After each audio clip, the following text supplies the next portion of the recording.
Hey, pouvez-vous imaginer une ancienne ferme porcine industrielle au milieu de nulle part, transformée en un magnifique et dynamique éco-village? Ils ont planté 12 000 arbres et ils travaillent depuis 26 ans à régénérer les sols. Conception permaculture, autonomie en eau, en électricité, construction en bottes de paille. Cette communauté s'appelle Dancing Rabbit et le collectif a une organisation vraiment organique. Je suis Audrey Jiquel, je suis cofondatrice et résidente d'un habitat participatif depuis 11 ans et j'accompagne les collectifs dans leur vivre ensemble. Et aujourd'hui, j'ai très envie de vous faire visiter cette magnifique communauté. Vous venez avec moi ?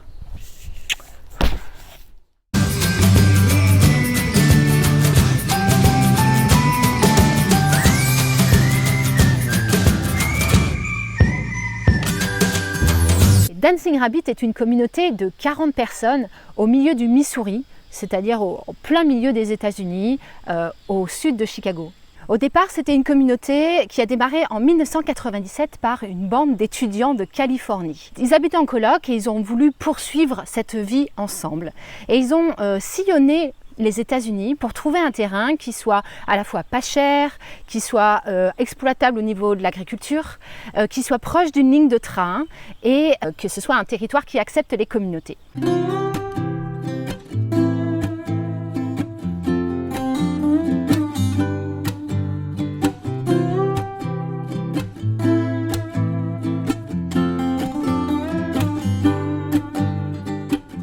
Ils ont trouvé ce terrain ici, qui était une ancienne ferme de cochons industriels sur 113 hectares. Il y avait une communauté juste à côté, Sand Hill, qui est toujours là. Et du coup, le territoire acceptait plutôt bien cet esprit communautaire.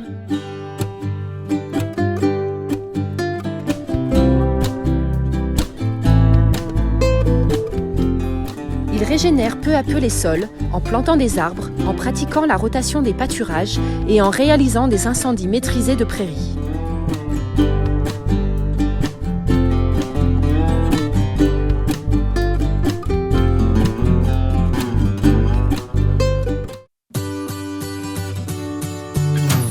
L'écologie au quotidien est vraiment très présente, très visible et très poussée. À Dancing Rabbit, il y a 6 engagements principaux. Le premier, c'est de ne pas avoir de voiture personnelle. Donc ici, les voitures sont partagées et on ne peut pas avoir la possession de son propre véhicule. Le deuxième, de ne pas utiliser d'énergie fossile. Alors il se trouve qu'ils ont essayé de faire leur propre biocarburant et ça n'a pas fonctionné, donc ils ont un petit peu de fuel pour les véhicules partagés, mais sinon en dehors de ça, ils n'ont pas l'usage d'énergie fossile. Le troisième, c'est de cultiver et de manger avec de l'agriculture biologique. Le quatrième, c'est pour l'électricité d'utiliser des énergies renouvelables comme le solaire photovoltaïque ou les éoliennes. Ils ont créé leur propre réseau électrique en interne, donc toutes les maisons sont connectées sur ce réseau. Et il se trouve qu'ils sont connectés également à l'extérieur. Et donc ils n'utilisent pas de batterie. La journée, ils essayent d'utiliser au maximum l'énergie qu'ils produisent et le surplus est revendu à l'extérieur. Et puis la nuit, pour le peu d'énergie qu'ils ont besoin, elle est donc achetée sur le réseau global. Il se trouve qu'ils payent très cher leur énergie parce qu'ils doivent payer toutes les infrastructures qu'ils ont achetées sur place et qui sont assez coûteuses. Une autre chose intéressante, c'est que pour pouvoir compenser l'énergie qu'il a fallu pour produire les panneaux solaires, les éoliennes, etc., ils s'engagent à remettre sur le réseau général des États-Unis 2 fois plus que ce qu'ils consomment eux-mêmes.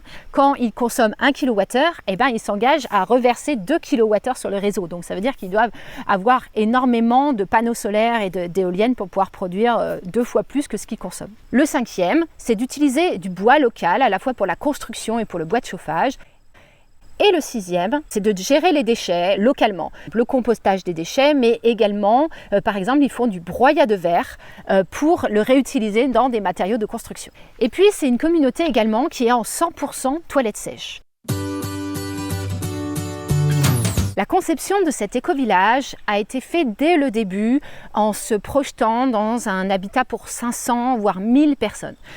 Donc clairement, ils ne sont pas arrivés à ce niveau-là. Il faut savoir qu'au maximum dans cet éco-village, il y a eu 80 personnes. Ce village a été pensé de manière permacole, mais avec vraiment une condensation des habitants au centre. Et après, les zones de maraîchage et ensuite les zones, les champs et les pâturages pour les bêtes. Donc il y a vraiment cette idée de petit village resserré serré, les maisons sont très proches les unes des autres, il y a beaucoup d'interactions entre les gens.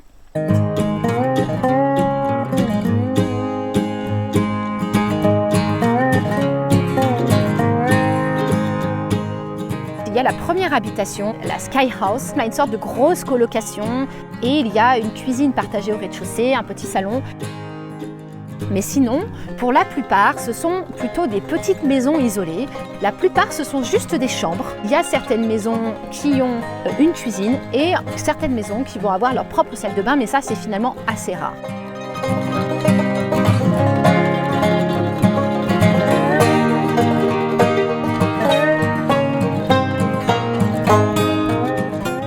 De mode de construction, il y a des choses qui sont vraiment très intéressantes. Évidemment, donc les habitants utilisent donc le bois local, mais également donc, beaucoup de terre, beaucoup de paille. Puis il y a des choses très originales. Il y a une personne qui a construit une petite maison de gnome à moitié enterrée, recouverte de terre et sur laquelle on peut également dormir sur la terrasse supérieure.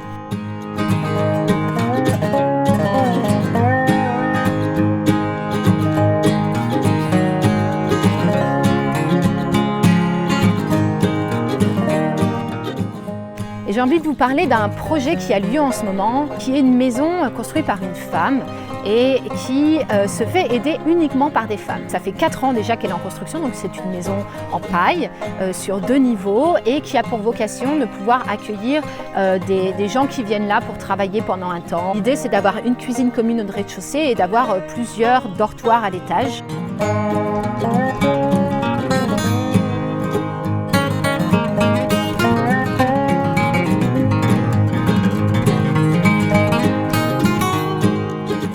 Sinon, il y a donc une grande maison commune qui abrite des salles de bain communes, qui abrite également une cuisine commune.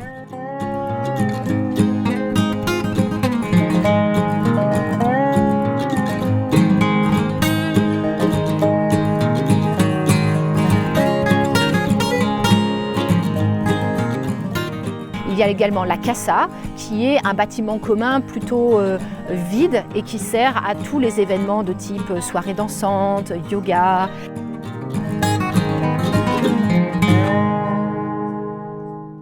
Il y a également un autre bâtiment qui est un bâtiment privé qui s'appelle le Mercantile et qui est en fait une sorte de petit hôtel sur place et qui était à l'initiative d'un couple et qui a développé donc à la fois des chambres d'hôtes et un bar. Et donc ça a été pendant très longtemps le seul bar du comté. Il y avait une soirée pizza toutes les semaines, etc.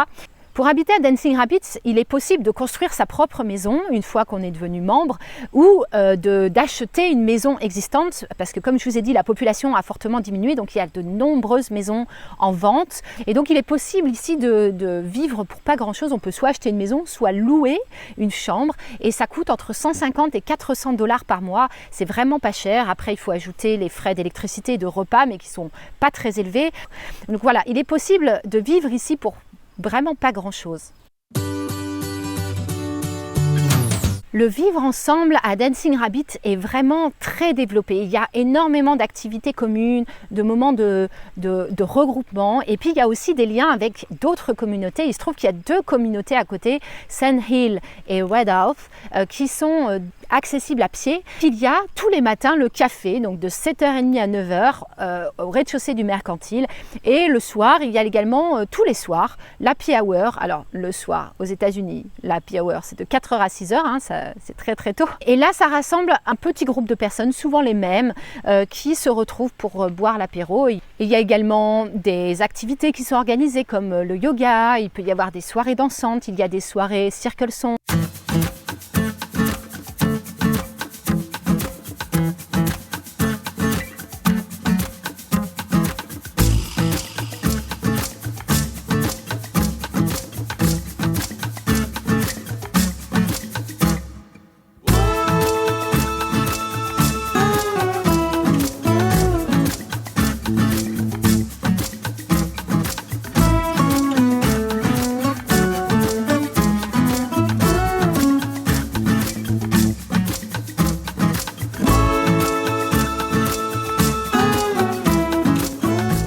Alors sinon, au niveau du vivre ensemble, il y a vraiment quelque chose de très fort autour des cuisines communes. Chacun va pouvoir choisir dans quelle cuisine commune il est. Il y a des personnes qui ne sont pas dans des cuisines communes, qui ont leur propre cuisine chez eux et qui du coup n'ont pas ce moment-là d'échange, mais c'est leur choix. Et sinon, il y a vraiment quelque chose qui se crée d'un lien presque familial au sein des cuisines communes. Je vous ai dit déjà à Sky House, il y a une cuisine dans cette maison, mais sinon il y a d'autres cuisines communes qui sont un petit peu à différents endroits. Il faut savoir qu'il y a certaines cuisines qui se spécialisent dans le fait de proposer des repas pas chers, et c'est le cas de Critter qui propose des repas à prix libre entre 1 et 6 $ par jour. Il y a des états d'esprit qui sont différents, il y a des cuisines qui vont être ouvertes aux personnes qui sont sans gluten ou végétariennes. Donc voilà, chaque cuisine va pouvoir poser ses propres règles.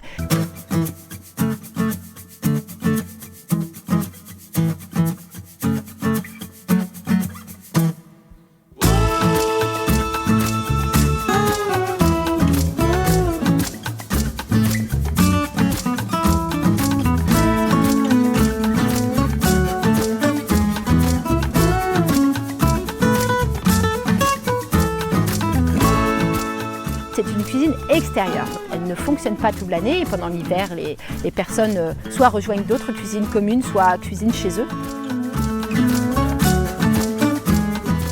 Alors il se trouve qu'il y a à peu près 2 ans, cette cuisine a brûlé. Ils sont en train de reconstruire une cuisine extérieure assez magnifique avec une structure vraiment très belle.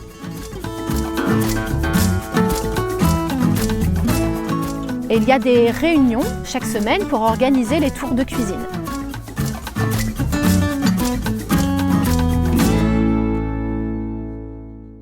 Un autre élément de vivre ensemble intéressant, c'est que toute la communauté organise 6 jours de retraite une fois par an. Et ça permet à la fois d'évaluer le budget de l'année, de se projeter dans les projets, mais également de réviser les valeurs ou de faire venir quelqu'un de l'extérieur pour avoir une formation. Alors, quelque chose de vraiment novateur à Dancing Rabbit, c'est les modes de coopération. En fait, comme je vous disais, les fondateurs ont voulu que ce soit un lieu qui soit une fédération de communautés. Ça ne veut pas dire qu'il y a plusieurs communautés à l'intérieur, ça veut dire qu'en fait, on peut choisir à chaque fois si on veut adhérer à un mode de coopération. Par exemple, il y a une coopérative laitière qui s'occupe des vaches, des chèvres, donc voilà, de les traire, mais également des poules, ils ont des œufs, ils s'organisent pour pouvoir gérer ce travail-là ensemble. Et tous ceux qui participent sont payés en nature. C'est les cuisines qui sont également des coopératives. Alors, quand on dit coopérative, c'est pas forcément c'est des modes de coopération, mais c'est pas forcément avec une structure juridique. Mais voilà, chaque cuisine va s'organiser, va gérer ses propres règles de financement des repas. Il y a eu l'achat d'un canoë pour pouvoir circuler sur le lac. Et bien ça s'est fait par certaines personnes qui ont investi dans le canoë. Il y a également eu l'achat d'une tondeuse, où il y a par exemple en ce moment la construction d'un sauna. Alors ça, c'est l'initiative d'une seule personne, mais pour gérer le bois et l'organisation de comment on va dans ce sauna, ce sera à nouveau une forme de coopération qui va s'organiser autour de ça.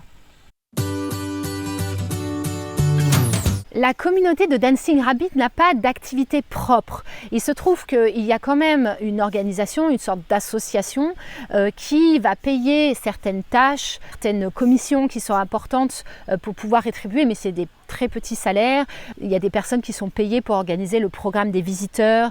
Il y a des personnes qui sont payées pour gérer les finances. Voilà. Donc il y a plusieurs petits boulots qui sont financés par la communauté, mais il n'y a pas d'activité propre. Chacun doit gérer sa propre activité. Donc on voit différentes choses. Il y a des personnes par exemple qui ont eu une vie professionnelle florissante et qui sont rentiers. Il y a des personnes qui sont retraitées et qu'une petite retraite peut suffire pour bien vivre ici.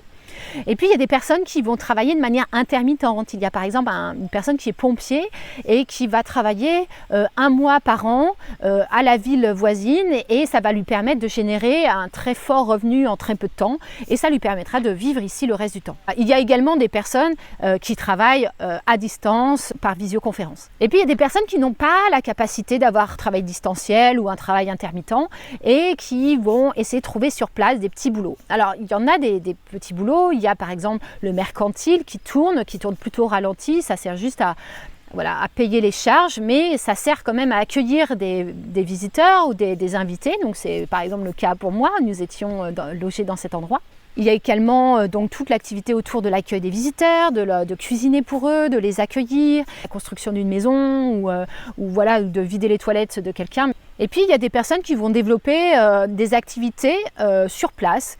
C'est le cas par exemple d'un petit magasin. Donc il y a à la fois les produits laitiers, donc qui vient de la coopérative laitière, mais il y a également tout un système de produits vrac et de quelques légumes bio qui sont gérés par la personne qui organise ce petit magasin. Donc il fait venir des produits, il comptabilise, il récupère l'argent et puis voilà, du coup il fait cette gestion de ce magasin. Voilà, c'est assez intéressant d'avoir ça parce qu'il faut savoir que Dancing Rabbit est vraiment très loin de la première ville. C'est où il n'y a pas beaucoup accès à des supermarchés facilement. Alors en conclusion, j'ai envie d'accentuer, de vous redire à quel point j'ai aimé cette communauté pour son aspect organique. Chacun va trouver ses modes de coopération, son mode de gagne-pain, ses modes de créer des nouveaux projets, de construire ses maisons, etc. Donc il y a vraiment quelque chose de très fluide et de très organique. Mais ce que j'ai pu observer, c'est que des fois, ça manque d'une certaine cohésion globale. Il peut y avoir, par exemple, la construction de nouvelles maisons, alors qu'il y a plein de maisons vides qui sont à la vente, ou la construction du hub qui est là pour accueillir des travailleurs pendant des chantiers participatifs, mais en même temps, il y a le mercantile qui est à vendre et qui vit plus trop. Voilà, c'est assez étonnant de voir que c'est un peu à l'initiative de chacun, c'est un peu quelle est l'énergie qu'on a envie de mettre où. Et malheureusement, il y a certains projets, certaines maisons qui sont un peu du coup laissées à l'abandon. Je vous ai dit aussi qu'il y avait eu du coup une chute de la population. Il se trouve que Dancing Rabbit a eu un gros souci par rapport à un abus sexuel sur un enfant et s'en est suivi. Donc il y a eu énormément de départs à ce moment-là, à la fois de l'abuseur et de l'abusé, mais également de beaucoup de familles, d'amis, et ce qui fait qu'actuellement il y a très peu d'enfants. Et ça a été suivi assez vite par le Covid et le confinement. Et du coup, il y a eu une énergie autour du confinement qui était plutôt de se confiner par foyer, par personne. Ça a été un moment qui a été assez dur à vivre pour les habitants de ce collectif. Et du coup, la population a énormément chuté et ils ont beaucoup de mal à recruter des personnes parce qu'ils sont loin de tout.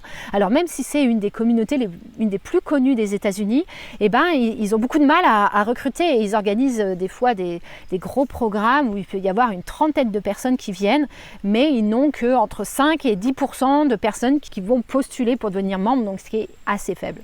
Et du coup, cette question de la taille est assez intéressante parce que 40 personnes, c'est agréable parce que c'est plutôt cosy, il y a des dynamiques qui sont intéressantes, mais il n'y a pas trop de monde. Et pour d'autres, ils se disent qu'il y a des activités qui ne sont pas pérennes, comme par exemple l'activité de boulanger.